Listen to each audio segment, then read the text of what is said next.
Saya dan saudara harus mengerti bahwa tidak ada kemenangan tanpa proses. Katakan bersama saya, kemenangan tanpa proses. Tidak ada kemenangan tanpa proses. Sebab tujuan Tuhan atas kehidupan saya dan saudara bukan dimulai dari apa yang saya dan saudara mau. Katakan bukan dari saya dan saudara mau. Tetapi dimulai dari apa yang Tuhan mau atas kehidupan saya dan saudara.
Siap dengan pesan firman Tuhan pada pagi hari ini? Saya mengundang Bapak Ibu Saudara untuk menyiapkan catatan Bapak Ibu Saudara. Seperti apa yang sedang kita bangun dalam rumah ini. Bahwa pesan firman Tuhan yang begitu banyak kita dengar. Ternyata enggak semua bisa menyerap di dalam pikiran dan hati kita. Oleh sebab itu makanya penting di dalam rumah ini kita selalu membangun budaya itu mencatat. Minimal apa yang kita dengar, apa yang kita terima. Bisa lewat begitu saja, tetapi catatan tidak bisa lewat begitu saja. Bisa saja tiba-tiba catatan-catatan yang kita buka itu bisa menjadi rema dalam perjalanan kehidupan kita. Di dalam kekristenan. Amin. Dan saya berdoa pada pagi hari ini kebenaran firman Tuhan seperti sebuah benih yang akan tinggal diam di dalam setiap hati Bapak Ibu Saudara. Dan setiap benih itu bertumbuh menghasilkan buah. Dan setiap buah yang Bapak Ibu Saudara hasilkan bukan untuk dinikmati sendiri. Tetapi menjadi berkat bagi orang-orang di sekitar Bapak Ibu Saudara. Dan hari ini kita masuk dalam minggu keempat di bulan Mei. Wow, gak terasa ternyata bulan Mei. Sebentar lagi kita udah bisa lewati. Dan kita melihat hari ini penyertaan Tuhan tetap setia di dalam kehidupan kita. Yang merasakan penyertaan Tuhan bisa katakan amin. Dan hari ini saya beri judul sharing firman Tuhan yaitu proses menuju tujuan Tuhan. Katakan bersama saya, proses menuju tujuan Tuhan. Kita baca di dalam firman Tuhan di 1 Samuel 16 ayat 1 lalu nanti kita akan lompat kepada ayat 4, 7, 11 dan 13. 1 Samuel 16 firman Tuhan berkata, berfirmanlah Tuhan kepada Samuel. Berapa lama lagi engkau berduka cita karena Saul? Bukankah ia telah kutolak sebagai raja atas Israel? Isilah tabung tandukmu dengan minyak dan pergilah. Aku mengutus engkau kepada Isai orang Betlehem itu. Sebab di antara anak-anaknya telah kupilih seorang raja bagiku. Samuel berbuat seperti yang difirmankan Tuhan dan tibalah ia di kota Betlehem. Para tua-tua di kota itu mendapatkannya dengan gemetar dan berkata, adakah kedatanganmu ini membawa selamat? Ayat 5, jawabnya, ya benar, aku datang untuk mempersembahkan korban kepada Tuhan, kuduskanlah dirimu dan datanglah dengan daku ke upacara pengorbanan ini. Kemudian ia menguduskan Isai dan anak-anaknya. Tidak disebutkan bahwa Nabi Samuel menguduskan Isai dan anak-anaknya itu siapa saja disebutkan di situ. Tapi dia menguduskan anak-anaknya. Jadi saya mengasumsikan dia menguduskan semua anak-anaknya. Dan mengundang mereka ke upacara pengorbanan itu. Ketika mereka itu masuk dan Samuel melihat Eliab lalu pikirnya. Sungguh di hadapan Tuhan sekarang berdiri yang diurapinya. Ayat ke-7. Tetapi berfirmanlah Tuhan kepada Samuel, janganlah pandang parasnya dan perawakan yang tinggi, sebab aku telah menolaknya. Bukan yang dilihat manusia, yang dilihat Allah. Manusia melihat apa yang di depan mata, tetapi Tuhan melihat hati. Ayat 11. Lalu Samuel berkata kepada Isai, inikah anakmu semuanya? Jawabnya, masih tinggal yang bungsu, tetapi sedang mengembalakan domba kambing. Kata Samuel kepada Isai, suruhlah memanggil ia, sebab kita tidak akan duduk makan sebelum ia datang kemari. Ternyata yang diurapi oleh Nabi Samuel, semua anak-anaknya. Tapi pada saat perjamuan, pada saat dikumpulkan semua, Isai sepertinya membiarkan bahwa Daud mengembalakan domba ayahnya. Jadi dibiarkan, yang lain dikumpulin. Kira-kira seperti itu gambaran yang saya bisa lihat. Kita lanjutkan lagi. Ayat 12, firman Tuhan berkata, kemudian disuruhnyalah menjemput dia dan ia kemerah-merahan. Matanya indah dan parasnya elok. Lalu Tuhan berfirman, bangkitlah, urapilah dia, sebab inilah dia. Samuel mengambil tabung tanduk yang berisi minyak itu dan mengurapi Daud di tengah-tengah saudaranya. Sejak hari itu dan seterusnya berkuasalah roh Tuhan atas Daud, lalu berangkatlah Samuel menuju Rama. Amin. Saudara, ada hal yang penting yang perlu kita mengerti dan kita pahami bersama. Jika saya dan saudara ingin sampai kepada rancangan dan tujuannya Tuhan, saya dan saudara harus mengerti bahwa tidak ada kemenangan tanpa proses. Katakan bersama saya, kemenangan tanpa proses. Tidak ada kemenangan tanpa proses. Sebab tujuan Tuhan atas hidupan saya dan saudara bukan dimulai dari apa yang saya dan saudara mau. Katakan bukan dari saya dan saudara mau. Tetapi dimulai dari apa yang Tuhan mau atas kehidupan saya dan saudara. Saya mencoba masuk dari perjalanan di mana proses seorang Daud menuju kepada tujuannya Tuhan. Kita semua mengerti kisah tentang Daud. Dari sejak sekolah minggu kita sering diajarkan tentang Daud. Kita suka cerita tentang bagaimana Daud mengalahkan Goliat, setuju? Keren banget.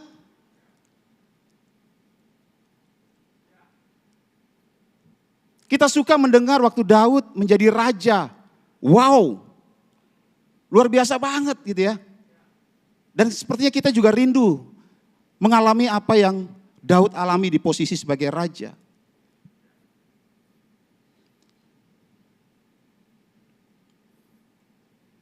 Dan tetapi saya menemukan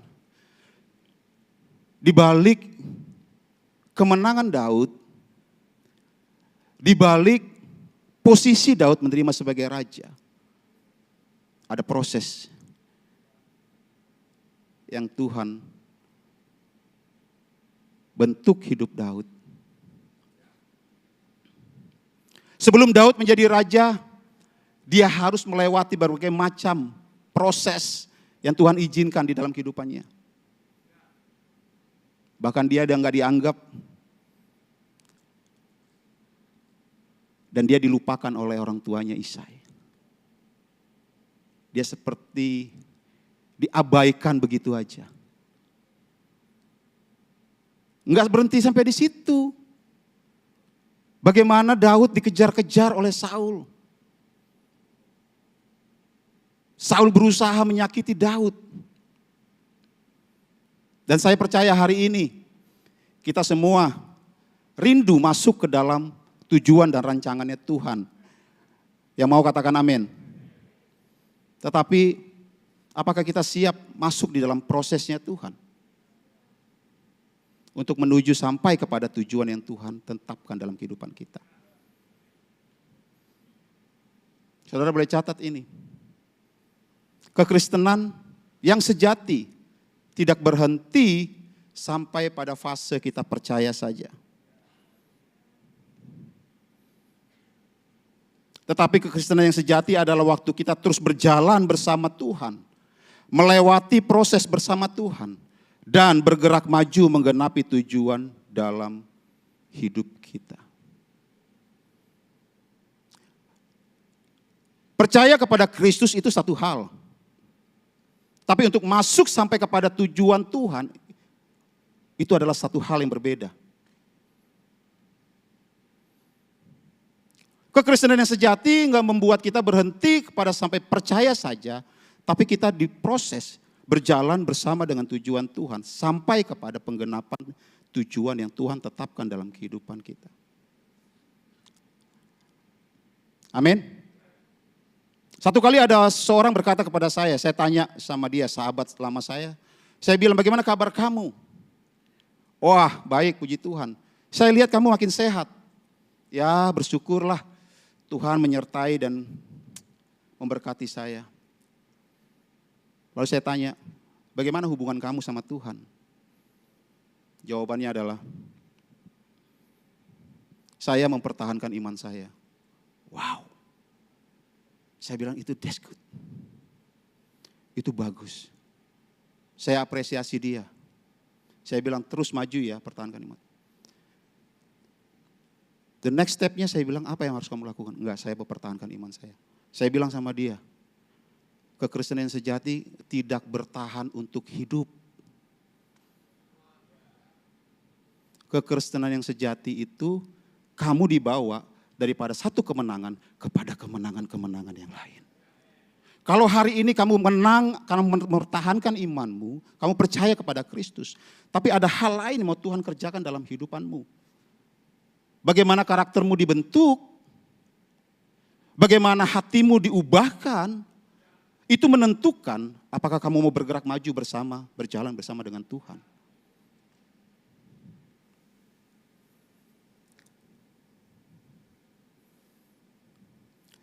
Tujuan Tuhan mati di kayu salib bukan hanya tentang kita diselamatkan dari dosa.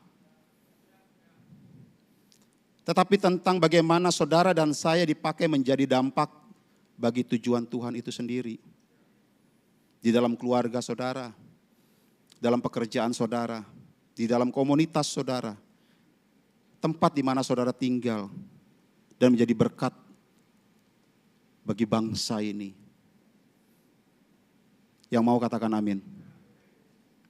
Hari ini ada 3 fase yang harus kita lewati untuk masuk ke dalam tujuannya Tuhan. Kita belajar dari kisah seorang Daud, bagaimana dia melewati tujuan Tuhan. Firman Tuhan dalam 1 Samuel 16 ayat 7 berkata, tetapi berfirmanlah Tuhan kepada Samuel, janganlah pandang parasnya atau perawakan yang tinggi, sebab aku telah menolaknya bukan yang dilihat manusia, yang dilihat Allah. Manusia melihat apa yang di depan mata, tetapi Tuhan melihat hati. Kekristenan yang sejati, waktu kita berjalan dalam tujuan Tuhan, jangan banding-bandingkan kehidupan saudara dengan kehidupan orang lain. Hanya karena saudara nggak bisa nyanyi, menyembah, pujian di tempat ini sebagai WL, bukan berarti saudara tidak masuk dalam tujuannya Tuhan. Kemarin saya bilang sama Pastor Andri, saya mau banget jadi WL.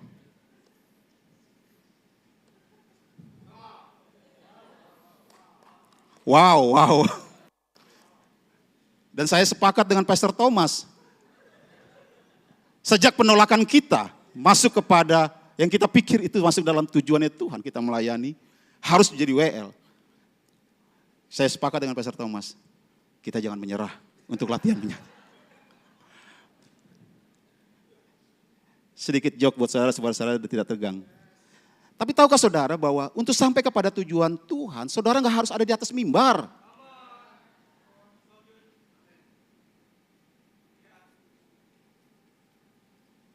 Sampai di sini saudara menangkap?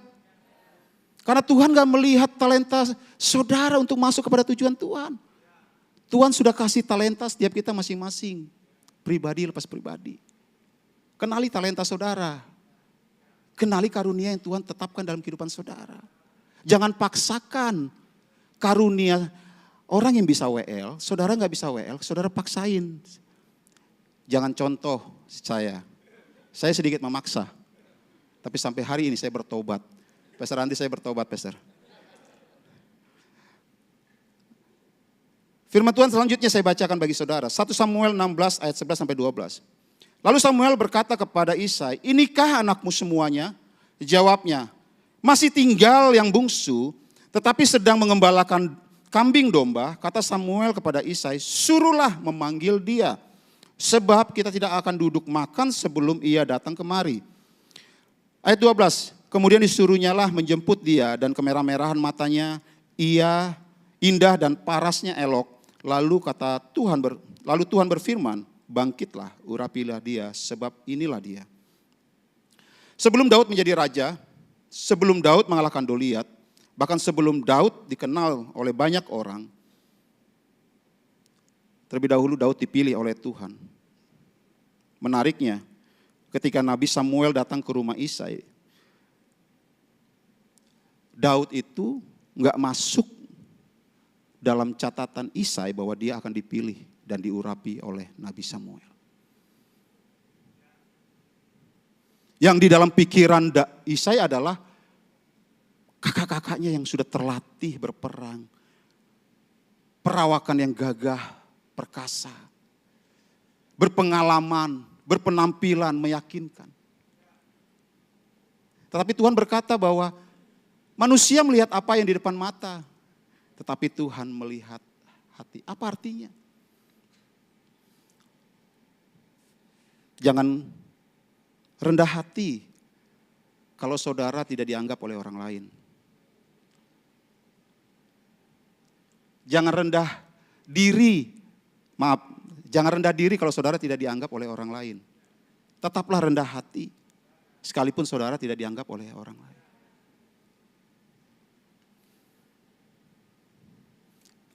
Isai melambangkan bahwa dia sebagai pemimpin yang harusnya bisa melihat seluruh kapasitas orang-orang yang dia pimpin. Tetapi apa yang dilakukan Isai? Isai bisa salah memilih. Karena yang dipikiran Isai adalah apa yang terlihat di luar.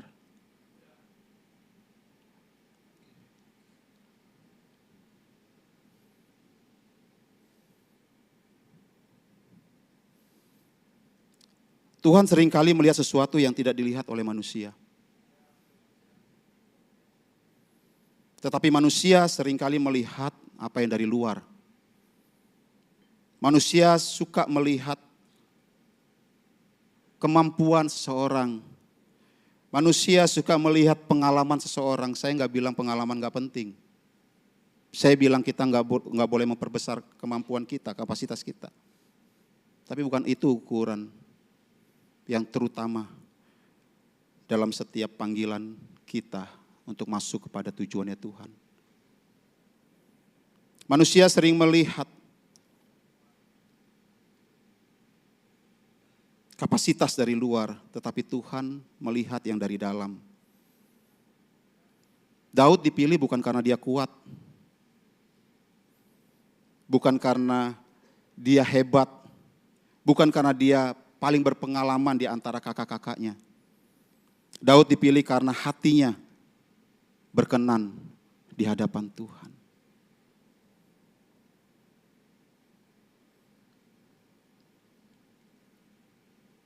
Saudara, seringkali kita merasa bahwa kita nggak layak. Kita kurang cukup layak, kita kurang cukup mampu. Tuhan tidak mencari orang yang sempurna untuk membawa kita kepada tujuannya Tuhan. Saya ulangi sekali lagi. Tuhan tidak mencari orang yang sempurna untuk membawa kita kepada tujuannya Tuhan. Tuhan mencari orang yang rendah hatinya dan bersedia dipakai Tuhan untuk menggenapi tujuannya Tuhan. Daud dipilih bukan waktu Daud terkenal, tapi Daud dipilih waktu dia setia menggembalakan domba ayahnya. Di masa-masa yang tidak dilihat oleh orang, itulah Daud terus membangun keintimannya bersama dengan Tuhan. Daud dilatih oleh Tuhan untuk membentuk hatinya. Firman Tuhan di dalam 1 Timotius 2 ayat 4. Sebelum kita masuk dalam pembacaan firman Tuhan, penting untuk kita ketahui, untuk kita mengerti. Kita semua dipilih untuk menerima keselamatan dan hidup di dalam tujuannya Tuhan. Tuhan menghendaki kita semua masuk ke dalam tujuannya Tuhan. Tetapi ternyata saya menemukan tidak semua orang meresponi panggilan Tuhan dan siap masuk dalam prosesnya Tuhan untuk menggenapi tujuannya Tuhan. 1 Timotius 2 ayat 4. Yang menghendaki, saya ulangi sekali lagi, yang menghendaki supaya semua orang diselamatkan dan memperoleh pengetahuan akan kebenaran. Allah menghendaki supaya setiap saya dan saudara diselamatkan dan hidup di dalam kebenarannya Allah, masuk di dalam rencananya Dia. Ayat ini menunjukkan bahwa hati Tuhan itu terbuka bagi semua orang yang percaya kepadanya. Keselamatan bukan hanya untuk kelompok orang tertentu, tetapi tersedia dan masuk menggenapi tujuannya Tuhan, itu butuh respon saudara dan saya. Matius 22 ayat 14 firman Tuhan berkata, sebab banyak yang dipanggil tetapi sedikit yang dipilih. Ulangan 30 ayat 19, aku memanggil langit dan bumi menjadi saksi terhadap kamu. Pada hari ini kepadamu kuperhadapkan kehidupan dan kematian, berkat dan kutuk. Sama-sama baca bersama saya. Pilihlah kehidupan supaya engkau hidup, baik engkau maupun keturunanmu. Wow, waktu saya baca ini, setiap kita itu punya pilihan. Perjalanan kehidupan kita itu pilihan saudara. Setiap saudara dan saya mau masuk dalam penggenapan janjinya Tuhan, atau saudara memilih jalan saudara sendiri. Itu ditentukan dari respon saudara. Setiap saudara dan saya Tuhan pilih untuk diselamatkan. Tetapi untuk masuk kepada penggenapan janji Tuhan, itu pilihan saudara. Apakah saudara siap dan bersedia untuk masuk di dalam penggenapan janji Tuhan? Tuhan memberikan pilihan. Tuhan tidak memaksa saudara dan saya.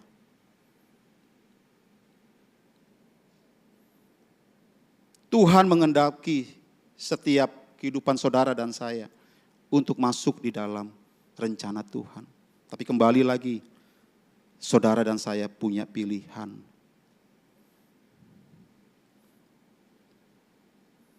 Saudara boleh catat ini.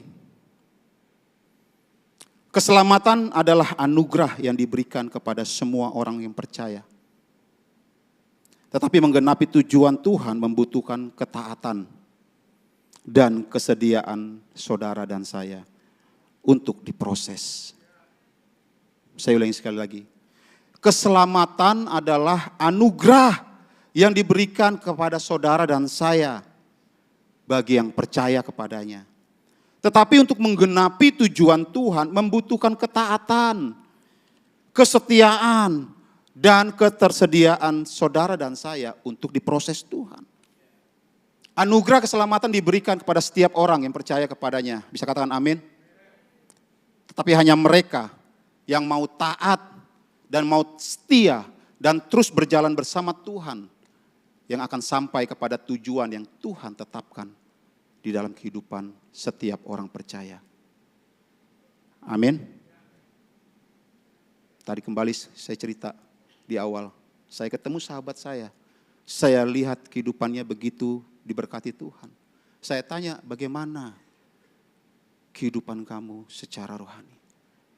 Dia berkata bahwa saya cukup mempertahankan iman saya. Baik gak itu? Baik. Tapi ada fase-fase di mana saya melihat kehidupannya belum berubah begitu dibentuk oleh Tuhan. Belum banyak yang dia mengalami transformasi hidupnya. Hidupnya masih suka merokok. Hidupnya masih suka minum minuman alkohol. Hidupnya masih suka dengan mengeluarkan kata-kata yang menyakitkan, bahasa-bahasa binatang keluar. Saya masih melihat itu di dalam kehidupannya. Tapi dia bisa bilang berkata bahwa aku cukup mempertahankan imanku. Baik gak itu? Dia gak siap masuk kepada tujuan Tuhan selanjutnya. Di mana dia dibentuk. Di mana dia harus dilatih untuk mengalami transformasi hidup. Bukankah Kristenan yang sejati mengalami transformasi supaya nama Tuhan dimuliakan di mulai kehidupan saudara dan saya? Bagaimana Kristus bisa begitu nyata di bumi ini? Yaitu melalui kehidupan saudara dan saya. Bagaimana orang melihat ada perubahan-perubahan yang terjadi dalam kehidupan saudara dan saya. Untuk masuk ke dalam penggenapan Tuhan, yang kedua, kita perlu masuk dalam fase di mana kita dilatih. Nah, seringkali banyak orang Kristen gak suka dengan yang namanya dilatih. Dia suka cukup nyaman. Udahlah, cukup percaya sama Tuhan aja lah. Yang penting aku gak membunuh. Yang penting aku gak mencuri. Udah cukup sampai di situ aja. Tapi ada satu hal yang lebih yang mau Tuhan latih. Ada hal-hal di dalam kehidupan kita yang masih perlu dibentuk. Yang perlu diselaraskan, yang perlu diubahkan. Firman Tuhan berkata dalam 1 Samuel 17 ayat 14, 15, 17 sampai 20. Saya bacakan buat saudara. Ayat 14 berkata, Daudlah yang bungsu, jadi ketiga anak yang besar-besar itu pergi mengikuti Saul. Ayat 15, tetapi Daud selalu pulang daripada Saul untuk mengembalakan domba ayahnya di Bethlehem. Isai berkata kepada Daud anaknya, ambillah untuk kakak-kakakmu berti gandum ini seeva dan roti yang 10 ini bawalah cepat-cepat ke perkemahan kepada kakak-kakakmu. Lalu Daud bangun pagi-pagi, katakan bersama saya, bangun pagi-pagi, ditinggalkannya lah kambing dombanya kepada seorang penjaga. Lalu mengangkat muatan dan pergi seperti yang diperintahkan Isai kepadanya. Sampailah ia ke perkemahan. Ketika tentara keluar untuk mengatur barisannya dan mengangkat sorak pedang. Setelah Daud dipilih oleh Tuhan dan diurapi oleh Nabi Samuel. Daud gak ngomong sama bapaknya itu. Waktu diperintahkan sama ayahnya, sama bapaknya. Kamu pergi. Antar makanan sarapan untuk kakak-kakakmu. Daud gak bilang bahwa, Bapak gak lihat aku udah diurapi sebagai raja.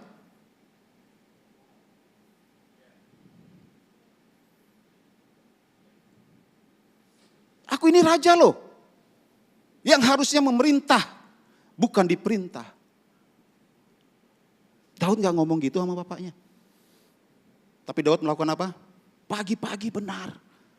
Dia melakukannya. Dia berangkat pagi-pagi. Melakukan apa yang diperintahkan oleh ayahnya.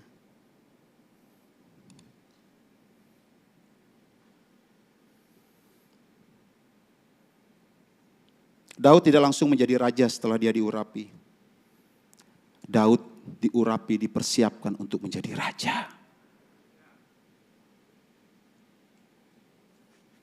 Tuhan mau lihat.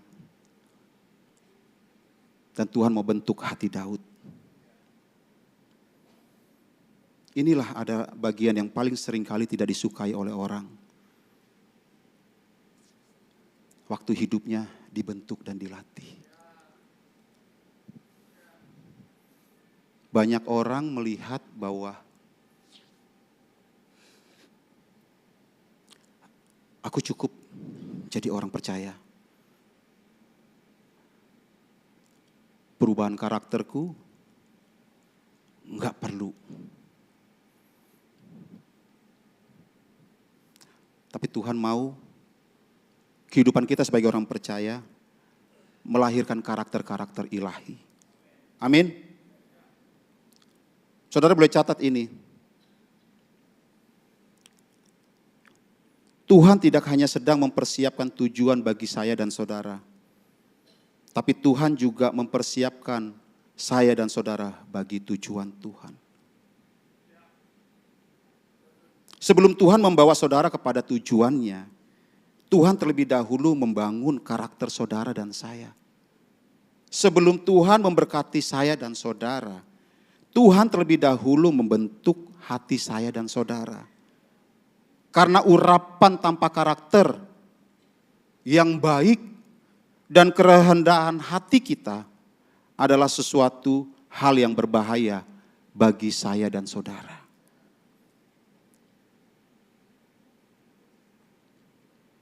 Tuhan tidak mau memberkati saya dan saudara begitu saja tanpa Tuhan mempersiapkan saya dan saudara. Bagi Tuhan, mudah atau sulit membuat Daud tiba-tiba langsung jadi raja pada saat itu. Apakah Tuhan kurang berkuasa untuk membuat Daud langsung menjadi raja? Tidak melewati proses? Mudah bagi Tuhan. Tapi apa yang Tuhan lakukan? Tuhan lebih fokus membangun karakter Daud. Tuhan melatih Daud melalui hal-hal yang kecil.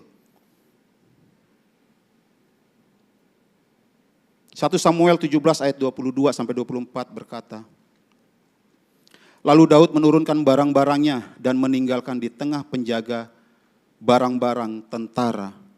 Berlari-larilah Daud ke tempat barisan, sesampai di sana bertanyalah ia kepada kakak-kakaknya. Apakah mereka selamat? Daud melakukan seperti apa yang ayahnya perintahkan untuk mencari tahu apakah kakak-kakakmu selamat. Ayat 23, sedang ia berbicara dengan mereka, tampillah maju pendekar itu namanya Goliat, orang Filistin dari Gad. Dan barisan orang Filistin itu mengucapkan kata-kata yang tadi juga dan Daud mendengarnya. Ayat 24, ketika semua orang Israel melihat orang itu, larilah mereka daripadanya dengan sangat ketakutan.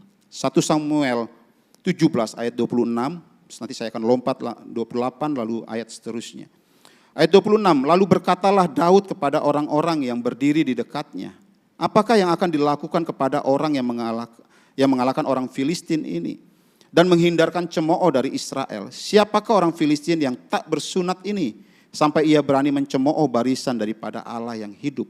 Ketika Eliab kakaknya yang tertua mendengar perkataan Daud kepada orang-orang itu, bangkitlah amarah Eliab kepada Daud sambil berkata, mengapa engkau datang dan pada siapakah kau tinggalkan kambing domba yang kedua 3 ekor itu di padang gurun? Aku kenal sifat pemberanimu dan kejahatan hatimu. Engkau datang kemari dengan maksud melihat pertempuran. Saya berhenti sebentar. Seringkali apa yang terjadi sama Daud ini juga kita alami. Daud sudah melakukan segala sesuatu apa yang diperintahkan oleh ayahnya. Tapi Daud disalahpahami oleh kakak-kakaknya. Tapi tidak membuat Daud rendah diri untuk hal itu. Tidak membuat Daud langsung marah dan berkata bahwa, enggak berterima kasihkah engkau sudah kubawakan makanan?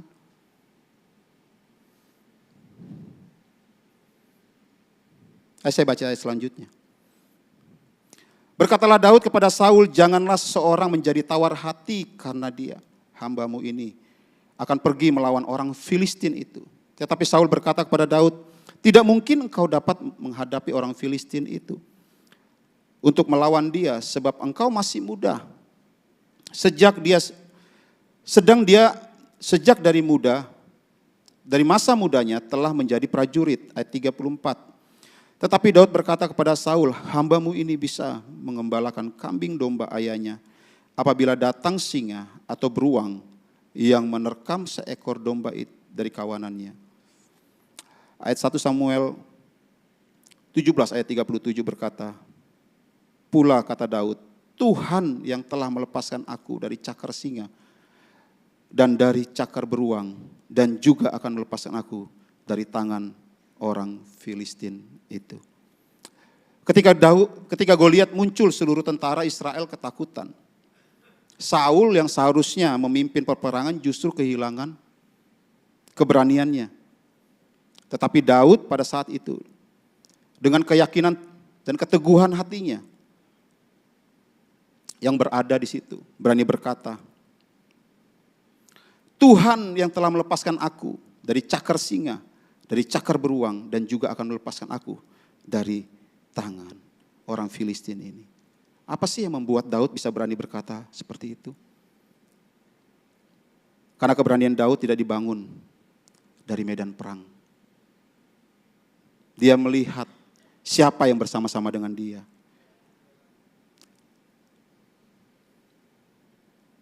Dia mengenali siapa yang bersama-sama dengan dia. Saudara, seringkali kita berdoa minta perkara besar, berkat yang besar.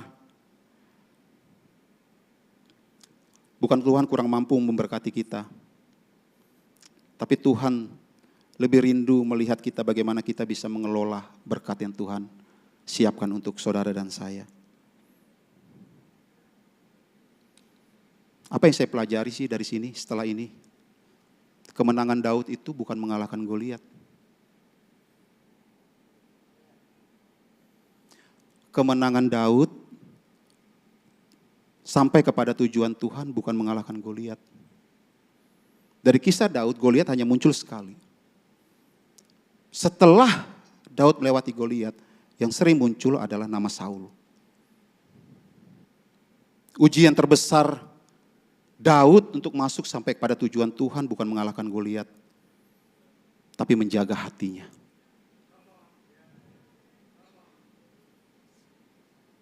Ujian terbesar saudara dan saya bukan untuk menerima berkat yang besar dari Tuhan, tapi bagaimana saudara dan saya menjaga hati untuk bisa mengelola berkat yang Tuhan berikan kepada saudara dan saya.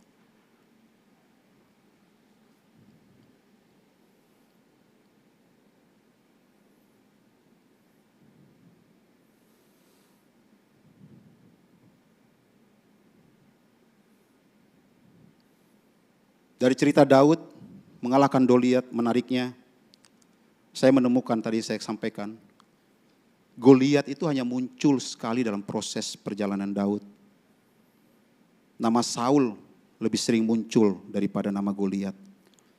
Saul itu menjadi orang yang bertahun-tahun menguji hati Daud. Daud bahkan berkali-kali memiliki kesempatan untuk membunuh Saul.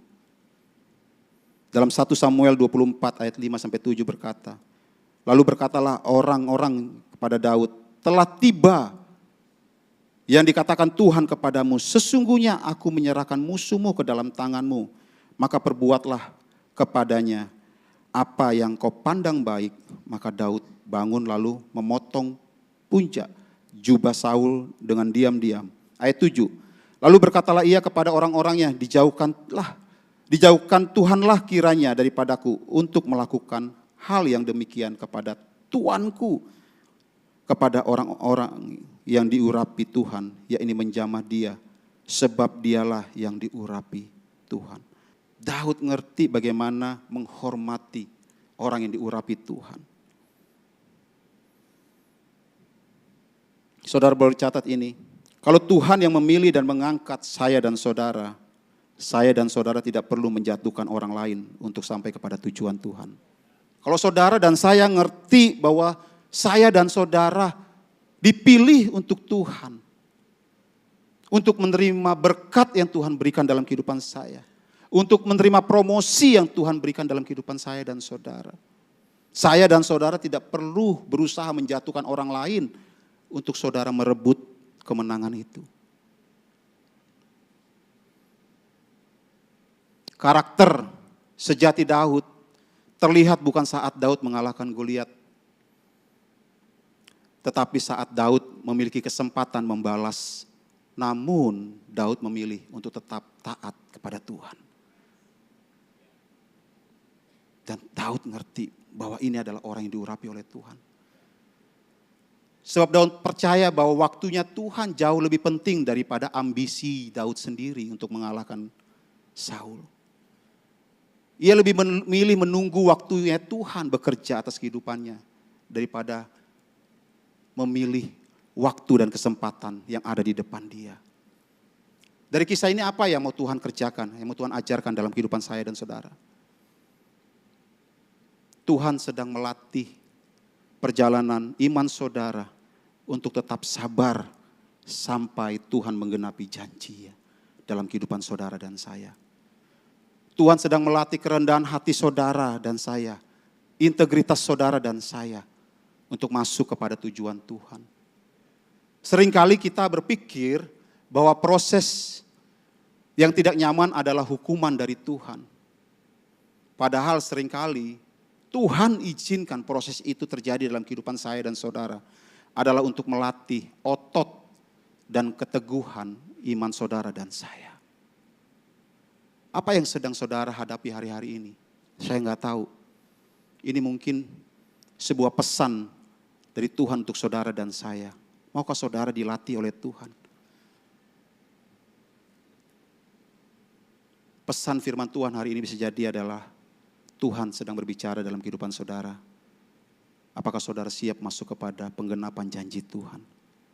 Karena Tuhan lebih peduli kepada siapa yang sedang dibentuk daripada seberapa cepat saya dan saudara masuk kepada tujuan Tuhan.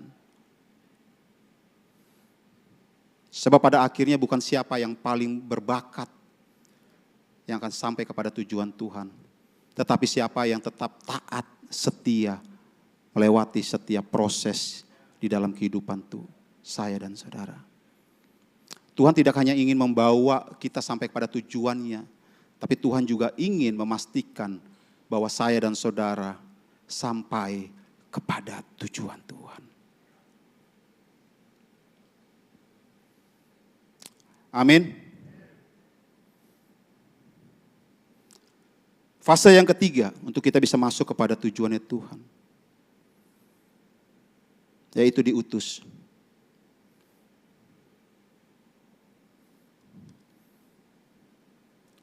Firman Tuhan di dalam saya ulang sekali lagi. Firman Tuhan dalam 2 Samuel 5 ayat 3 berkata, ayat 2, telah lama ketika Saul memerintah atas kami, engkaulah yang memimpin segala gerakan orang Israel.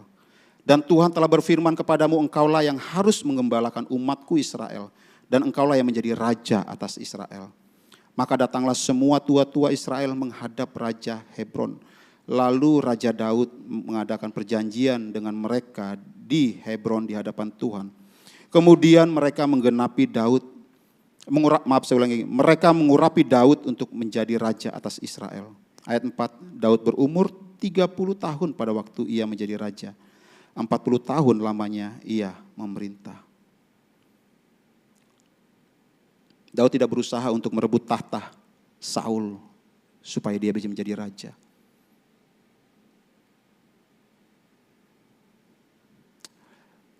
Kita nggak perlu berusaha menunjukkan siapa kita kepada orang-orang. Tapi Tuhan yang akan menggenapi tujuannya melalui orang-orang untuk membawa kita kepada tujuannya Tuhan. Saya ulangi sekali lagi. Untuk kita bisa sampai kepada tujuan Tuhan dibutuhkan ketaatan, kesetiaan, kerendahan hati saudara. Bagian kita nggak perlu berusaha menunjukkan siapa kita untuk berada di posisi itu. Untuk sampai kepada tujuan Tuhan. Tuhanlah yang akan membawa saudara dan saya sampai kepada tujuan Tuhan melalui orang-orang.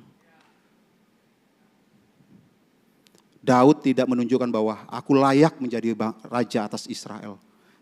Tapi orang-orang yang memilih Daud untuk menjadi raja Israel. Karena Daud ngerti dia diurapi Tuhan. Dan Tuhanlah yang akan membawa dia kepada penggenapan janji itu.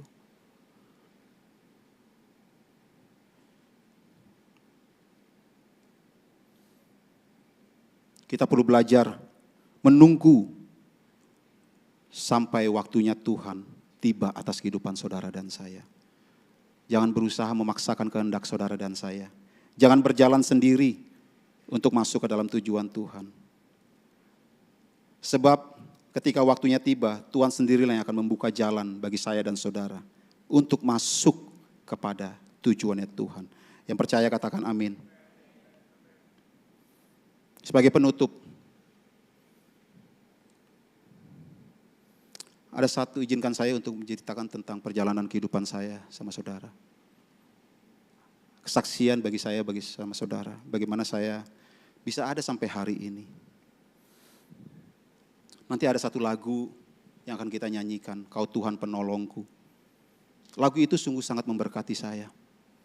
bagaimana saya bisa sampai kepada hari ini.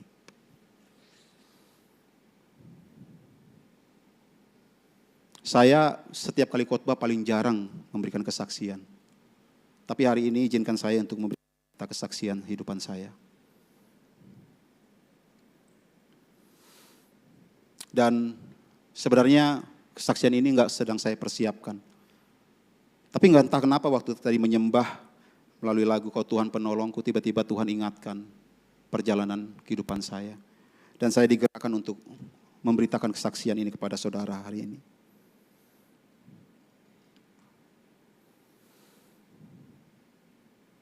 Saya sadar bahwa saya sampai hari ini itu semua karena saya dipilih oleh Tuhan. Sama seperti saudara dan saya dipilih oleh Tuhan. Tapi untuk bisa saya masuk kepada tujuan Tuhan, saya ngerti bahwa saya harus dilatih. Ada hal-hal yang harus dilatih dalam kehidupan saya. Saya bersyukur bahwa saya punya rumah rohani di tempat ini. Ada orang-orang yang berbicara dalam kehidupan saya. Yang dari POV mereka melihat ada sesuatu yang perlu dibereskan dalam kehidupan saya. Waktu saya mengalami pertobatan, saya enggak berhenti. Saya hanya bertobat dan saya percaya Yesus, saya menyerahkan hidup saya sepenuhnya dalam tangan Tuhan. Tapi saya memberikan diri saya masuk ke dalam rumah Tuhan. Tertanam di dalam rumah Tuhan. Dan mengizinkan ada Bapak rohani. Ada pemimpin-pemimpin rohani di dalam lingkaran kehidupan saya. Yang saya beri ruang untuk berbicara dalam kehidupan saya. Yang menegur saya dalam kehidupan saya. Berapa kali dalam rumah ini saya dilatih dengan pemberontakan saya. Gak banyak yang tahu. Tapi ada pemimpin saya yang tahu. Bagaimana saya dilatih, saya dibentuk. Karakter saya pemberontak. Karakter saya yang membangkang. Di mana saya dilatih? Di rumah Tuhan. Di mana saya dibentuk? Di rumah Tuhan.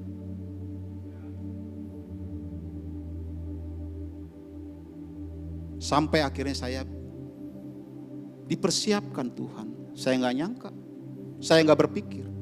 Bahkan saya nggak punya keinginan sama sekali untuk berada di atas mimbar ini. Semua itu saya lihat karena kebaikan Tuhan. Karena pertolongan Tuhan dalam kehidupan saya. Saya nggak tahu kalau saya mengeraskan hati saya untuk tidak meresponi panggilan Tuhan dan meresponi orang-orang yang membentuk hati saya hari ini. Saya nggak tahu mungkin anak-anak saya hari ini ada di mana. Saya nggak tahu hari ini mungkin pernikahan saya akan sampai di mana. Saya nggak tahu.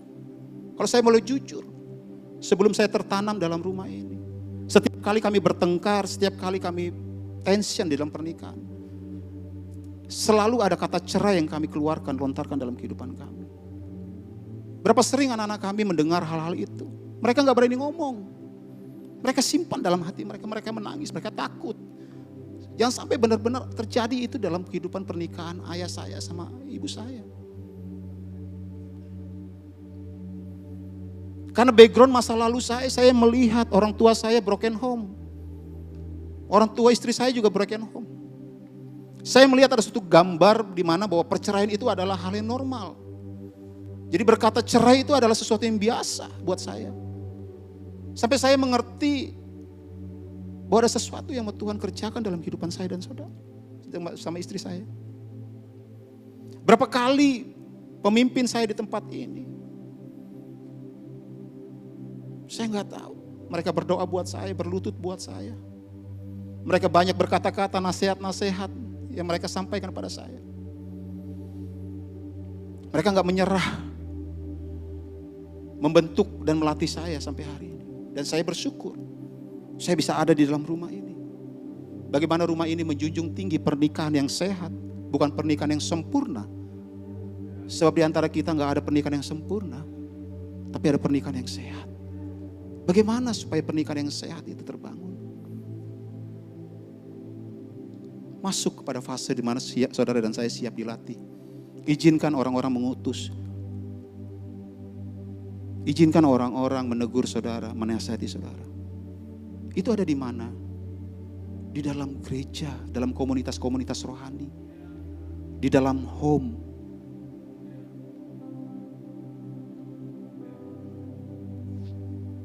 Bagaimana saudara melihat proses Daud?